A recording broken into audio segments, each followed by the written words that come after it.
আমার ছোট মিনি যে নতুন চুলাটা সেটাই আজকে ট্রাই করলাম। কিছু একটা রান্না করব ভাবছিলাম, কি রান্না করব, এত ছোট একটি চুলা।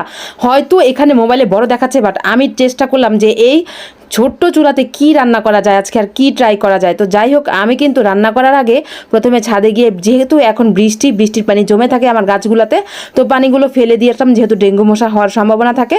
তো যাই হোক, এইদিকে আমি গাছের যে গোড়ায় আমার আমড়া ধরছে, তো এইদিকে গোড়ার মধ্যে অনেকগুলো আগাছা হয়েছে, অনেক গাছেই, যেহেতু বৃষ্টি এখন আগাছা হবেই, স্বাভাবিক এটা। তো গাছগুলো আলহামদুলিল্লাহ অনেক সুন্দর পুষ্টি পাচ্ছে। তো ভাবলাম যে আগাছা কিছু পরিষ্কার করে দিয়ে, আরও অনেক আছে এখানে, গাছের অনেক আগাছা আছে। তো আসলে একদিনে সম্ভব না, কারণ আমার কিন্তু নিচে আবার রান্নাবান্না আছে, যেহেতু আমি রান্নাবান্নার ভিডিও করি, তাই সেখানেও আমার যেতে হবে। তো এদিকে কিছু কিছু টুকটাক পরিষ্কার করে তারপর আবার চলে এসেছি। আর এখানে আমি, যেহেতু এটা ছোট একেবারে মিনি চুলা, তাই একেবারেই লাকড়িগুলো ছোট ছোট করে কেটে দিয়েছে আমার ভাই। তো এখানে সব দিয়ে, মানে কি অল্প কিছু দিয়েই আমি এই চুলাটা ধরিয়েছি। মানে এই চুলাটা যখন ধরিয়েছি তখন আমার এত খুশি লেগেছে, মানে কি বলবো, এত সুন্দর করে মানে চুলাটা ধরানো হয়েছিল।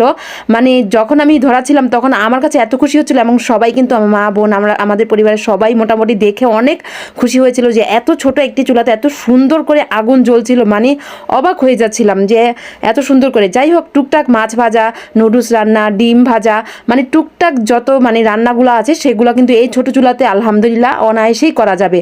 তো সবাই অবশ্যই মাশাআল্লাহ বলবেন।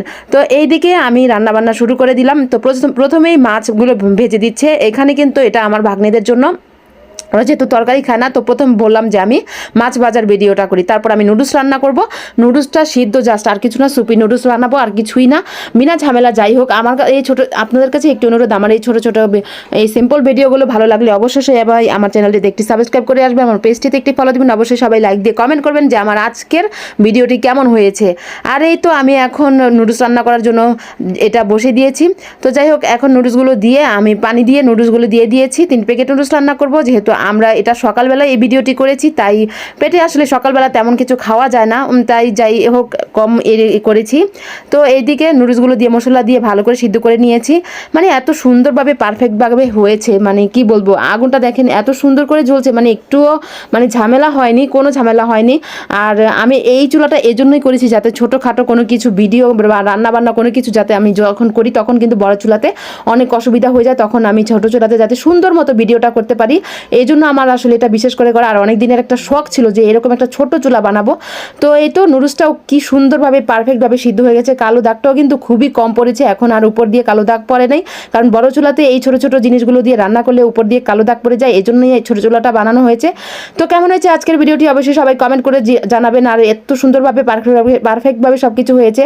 তো সবাই ভালো থাকবেন, সুস্থ থাকবেন, স্বপ্নের পথে পাশে থাকবেন, আমার জন্য দোয়া করবেন, আমি যাতে অনেকটাই এগিয়ে যেতে পারি, আর আমি আরও সুন্দর সুন্দর রেসিপি নিয়ে আসতে পারি আপনাদের জন্য। আল্লাহ হাফেজ।